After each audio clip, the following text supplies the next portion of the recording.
नमस्कार, आवाज एट 9 में आपका स्वागत है। आपके साथ मैं हूं विपिन भट्ट। दिन भर की बड़ी और अहम खबरों के साथ शुरुआत करते हैं इस बुलेटिन की। सबसे पहले बताते हैं आपको इस वक्त की हेडलाइंस। कारोबारियों को सरकार ने फिर दिलाया भरोसा। शुरुआत के दिनों में भूल चूक माफ करेगी सरकार।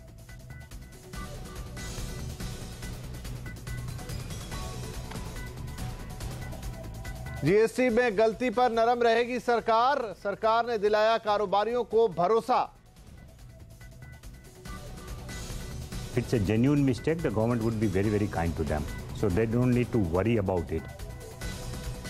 राष्ट्रपति चुनाव बना दलित राजनीति का अखाड़ा। कोविड के सामने यूपीए ने पूर्व स्पीकर मीरा कुमार को मैदान में उतारा। नया शिखर बनने के बाद फिसला बाजार। आखिरी घंटे में पड़ी बिकवाली की मार। मिड कैप शेयरों की सबसे ज्यादा पिटाई।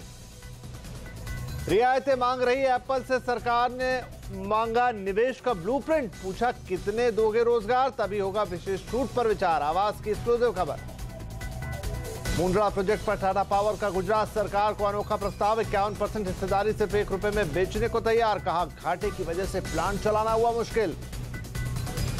रेरा के फेरे में फंसे गुजरात के बिल्डर। अहमदाबाद में पिछले 3 महीने में नहीं लॉन्च हुआ कोई नया प्रोजेक्ट। बिक्री में भी 50% की गिरावट। प्रीमियम फीचर्स वाला OnePlus 5 भारत में हुआ लॉन्च। कीमत ₹33,000। आईफोन 7 और सैमसंग गैलेक्सी S8 को देगा कड़ी टक्कर।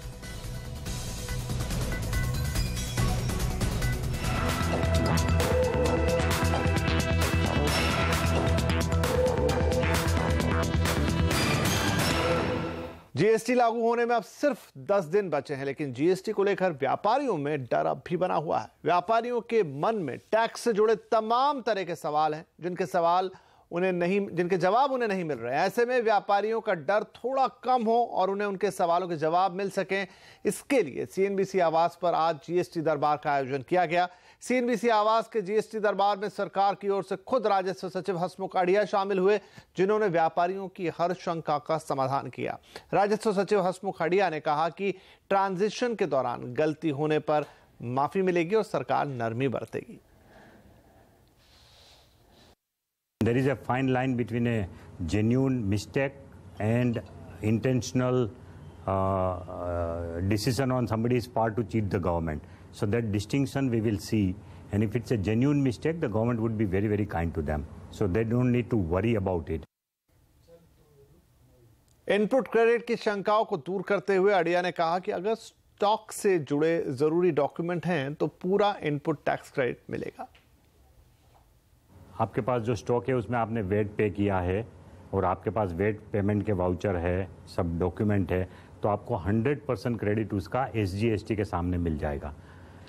और अगर आपके पास एक्साइज के भी पेमेंट के डॉक्यूमेंट है, आप अगर मैन्युफैक्चरर है, आपने खुद ने एक्साइज पे किया है और एक्साइज पेड डॉक्यूमेंट है आपके पास, तो उसका भी पूरा क्रेडिट 100% आपको CGST के सामने मिल जाएगा।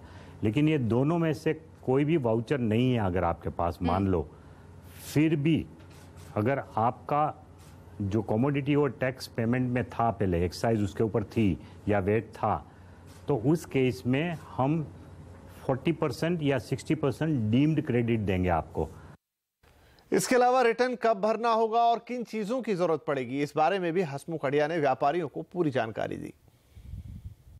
B2C डीलर को सिर्फ अपनी टोटल टर्नओवर की डिटेल का ही रिटर्न फाइल करना है। उनको कहाँ इनवॉइस वाइज डिटेल देना है B2C वाले को। जो B2B है उन्हीं को इनवॉइस वाइज डिटेल देना है, और उनके लिए भी GSTN की तरफ से एक ऐसा फ्री में सॉफ्टवेयर दिया जा रहा है जो कि एक्सेल सीट है। अगर आप उस एक्सेल सीट में अपनी पूरी हिसाब किताब इनवॉइस वाइज डिटेल रखेंगे तो वही सॉफ्टवेयर कन्वर्ट हो जाएगा रिटर्न के फॉर्म में, और उसके लिए आपको महीने की नेक्स्ट मंथ की 1 से 10 के बीच में एक 5 मिनट के लिए आपको इंटरनेट कनेक्शन चाहिए। तो इसके बारे में बड़ी चर्चा हो रही है कि इंटरनेट कनेक्टिविटी कहाँ है। हम आपको ये कहाँ कह रहे हैं कि आप हर इनवॉइस है इंटरनेट पे ही जनरेट करो, वो हम नहीं कह रहे। हम कह रहे हैं 1 से 10 के बीच में आपको एक बार इंटरनेट कनेक्टिविटी चाहिए कि जो ऑफलाइन सॉफ्टवेयर हमने आपको दिया है उसमें आपने जो ट्रांजैक्शन रिकॉर्ड किए हैं वो भी B2B वालों ने, उसको ऑटोमेटिक आप कन्वर्ट कर देंगे रिटर्न के फॉर्म में जब आप उसके साथ प्लग एंड प्ले करेंगे। तो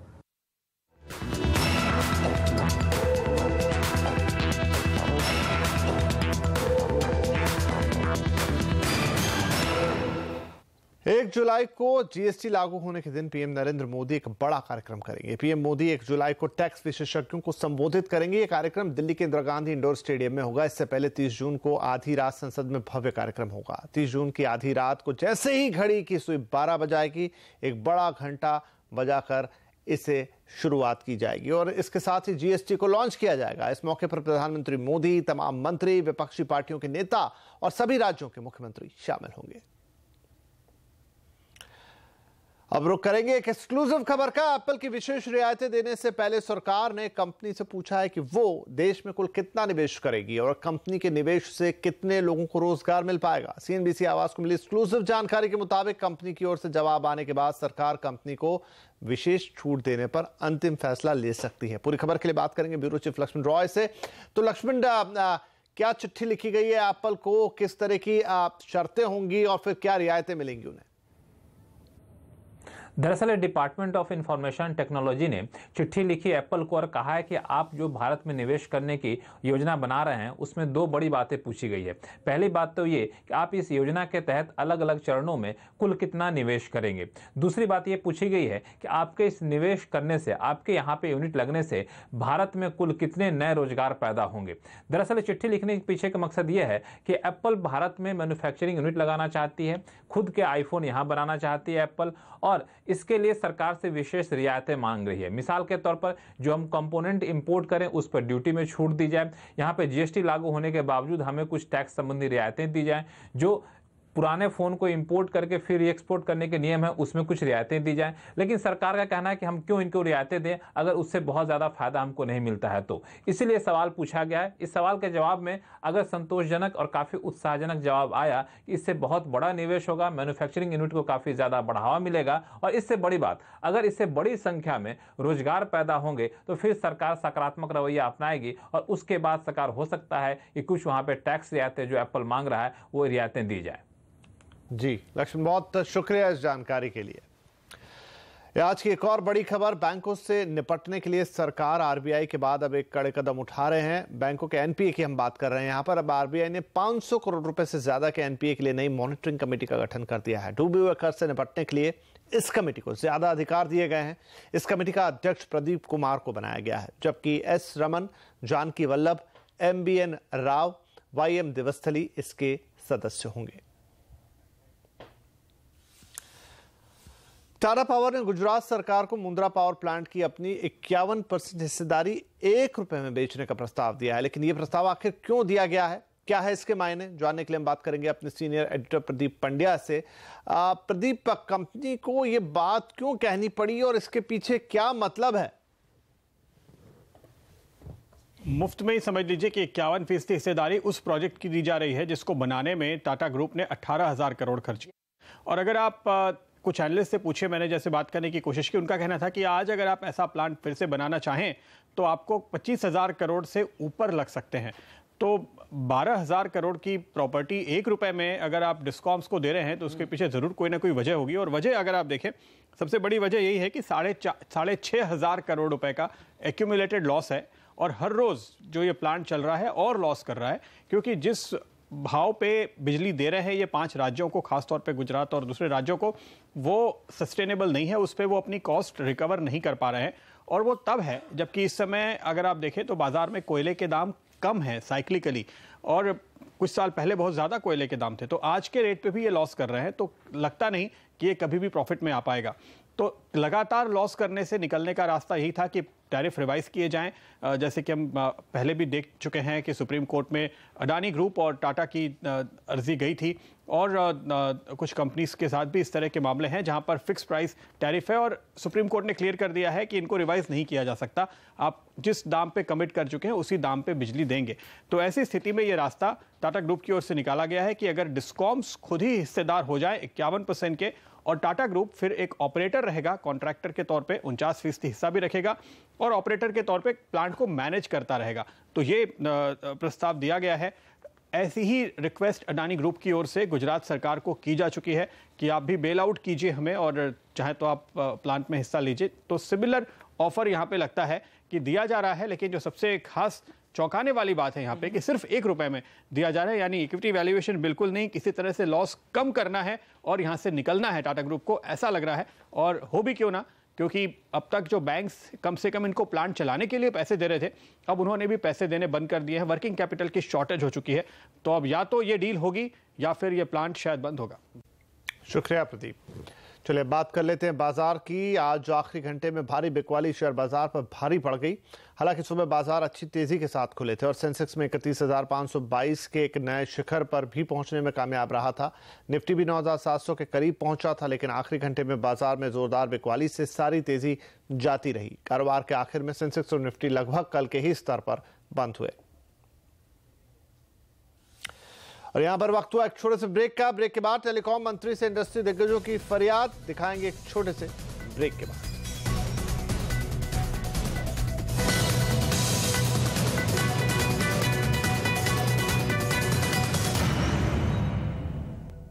राष्ट्रपति पद के लिए विपक्ष ने भी अपने उम्मीदवार के नाम का ऐलान कर दिया है। पूर्व लोकसभा स्पीकर मीरा कुमार विपक्ष की उम्मीदवार होंगी। राष्ट्रपति चुनाव के लिए विपक्ष के संयुक्त उम्मीदवार के चयन के लिए आज कांग्रेस अध्यक्ष सोनिया गांधी ने 16 विपक्षी दलों के नेताओं के साथ बैठक की। मीरा कुमार कांग्रेस की वरिष्ठ नेता हैं और पार्टी का बड़ा दलित चेहरा भी हैं।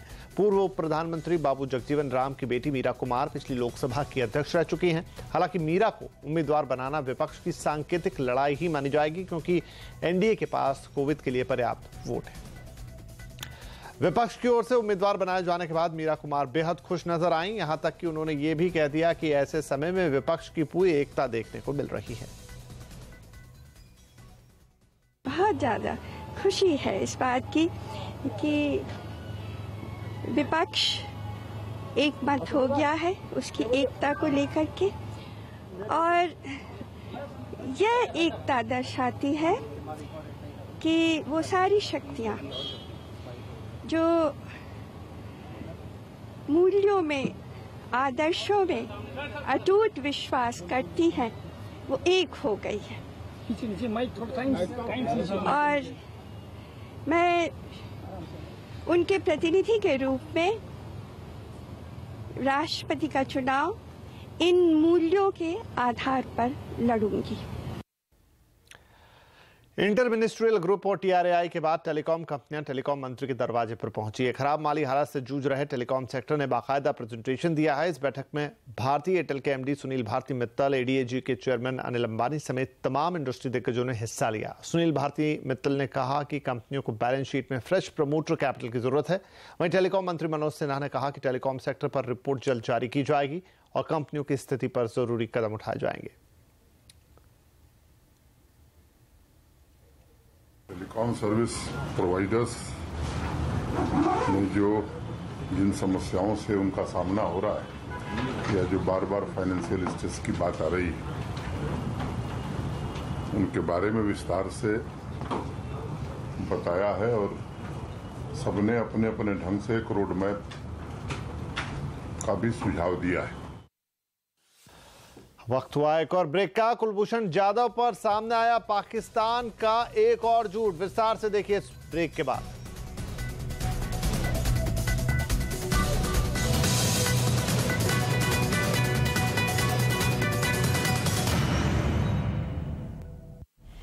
कुलभूषण जाधव पर पाकिस्तान का एक और झूठ।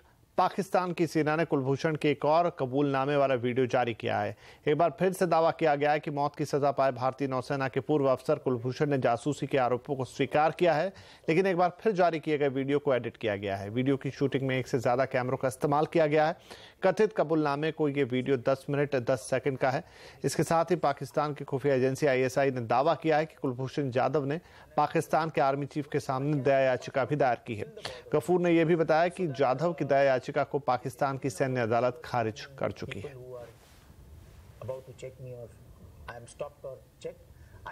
और यह है रेरा का फेरा। गुजरात में रियल एस्टेट इंडस्ट्री में सुस्ती छाई है। प्रॉपर्टी की बिक्री में भी 50% तक की गिरावट आ गई है। कैसे, देखिए रिपोर्ट। ना नए रजिस्ट्रेशन, ना नए प्रोजेक्ट। गुजरात में रेरा यानी रियल एस्टेट रेगुलेटरी एक्ट के अमल का इंतजार लंबा खिंचता जा रहा है। बिल्डरों का कहना है कि मई से लागू होने वाले रेरा के इंतजार में नए प्रोजेक्ट अप्रैल से ही आने बंद हो गए थे और अब रजिस्ट्रेशन में देरी की वजह से नए प्रोजेक्ट भी नहीं आ रहे। 1 मई से एक्ट अप्लाई हुआ है। गवर्नमेंट का जो इंफ्रास्ट्रक्चर क्रिएट करना था उसमें थोड़ा डिले हुआ है, 2 महीने हो गए हैं। अभी ऐसी इंफॉर्मेशन आई है कि अभी सब रेडी है। तो अभी रजिस्ट्रेशन करवाना नेक्स्ट मंथ यानी जुलाई 1st वीक से चालू होगा। तो नए प्रोजेक्ट का रजिस्ट्रेशन आने की जो शक्यताएं है वो अगस्त महीने से है। पहले नोटबंदी ने इंडस्ट्री को झटका दिया और अब घर खरीदार रेरा के बाद ही आगे बढ़ना चाहते हैं। नतीजा ये कि प्रॉपर्टी की मांग में 50% तक की गिरावट आई है। 30 to 40% फॉल देखने को मिला है।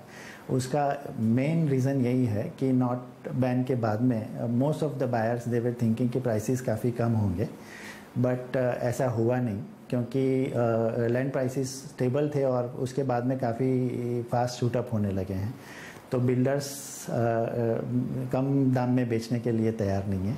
गुजरात रेरा लागू करने वाले राज्यों में सबसे आगे था, लेकिन अब तक अथॉरिटी बनने की प्रक्रिया भी पूरी नहीं हुई है। कोई ताज्जुब नहीं कि इस लेट लतीफी का असर पूरे सेक्टर पर हो रहा है। गुजरात के डेवलपर्स का ये भी कहना है कि अगर रेरा में क्लैरिटी आती है और रजिस्ट्रेशन जल्दी से शुरू होता है, इसके बावजूद भी अगले 6 महीने तक कोई भी नए प्रोजेक्ट्स आने की उम्मीद नहीं है। ऐसे में जो प्रॉपर्टी इनके पास पड़ी है, जो इन्वेंट्री है, वो खाली होने के बहुत ज्यादा चांसेस है। मनीष देसाई, अहमदाबाद। चीन की मोबाइल कंपनी OnePlus का नया फोन OnePlus 5 आज भारत में लॉन्च हो गया। कम कीमत में दमदार फीचर्स और स्लिम डिजाइन वाले इस फोन की खासियतें बता रही हैं हमारी सहयोगी निधि राय। ये है आपका OnePlus 5 जो आज नया लॉन्च किया गया है। इसके अगर हम लोग बॉक्स के बारे में बात करें तो ये है फ़ोन जो काफ़ी क्लीन है अपने आप में। जैसे कि आप देख सकते हैं इनिशियली हाथ में काफ़ी अच्छे से फिट बैठ रहा है। काफ़ी जो इसके जो कॉर्नर्स है काफ़ी क्लीन है, स्लीक सा फ़ोन है। फ़ोन की सबसे बड़ी खासियत इसमें ये कंपनी बता रही है कि इसमें आपको डुअल कैमराज हैं पीछे, 2 कैमरा पीछे दिए हुए हैं। एक 20 मेगापिक्सल का है और एक 16 मेगापिक्सल का कैमरा है। आगे एक 16 मेगापिक्सल का कैमरा है।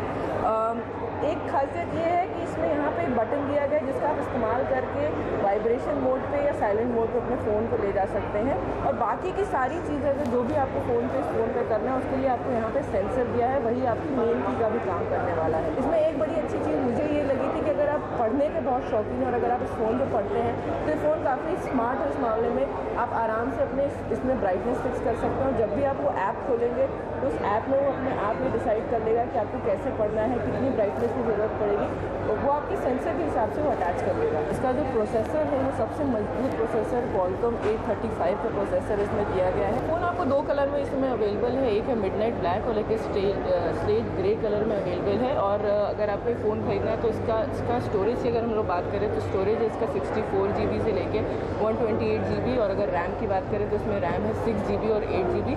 अगर आपको 64 GB का फ़ोन स्टोरेज एरिया खरीदना है, स्पेस खरीदना है तो वो आपको पड़ेगा 33,000 रुपीज़ का। अगर आपको 128 वाली स्टोरेज स्पेस खरीदनी है तो वो आपको पड़ेगा 38,000 रुपीज़ का। और बाकी के इस फ़ोन का पूरा कंप्लीट रिव्यू देखने के लिए आपको देखना होगा हमारा टेक गुरु का शो। चलिए कंप्लीट रिव्यू देखिए टेक गुरु पे। और ये भी बता दें कि आज से अमेजॉन पे इसकी बिक्री शुरू भी हो गई है। चलिए इसी के साथ आवाज़ at 9 में आज आपसे लेते इजाज़त। कल फिर होगी मुलाकात, तब तक के लिए नमस्कार।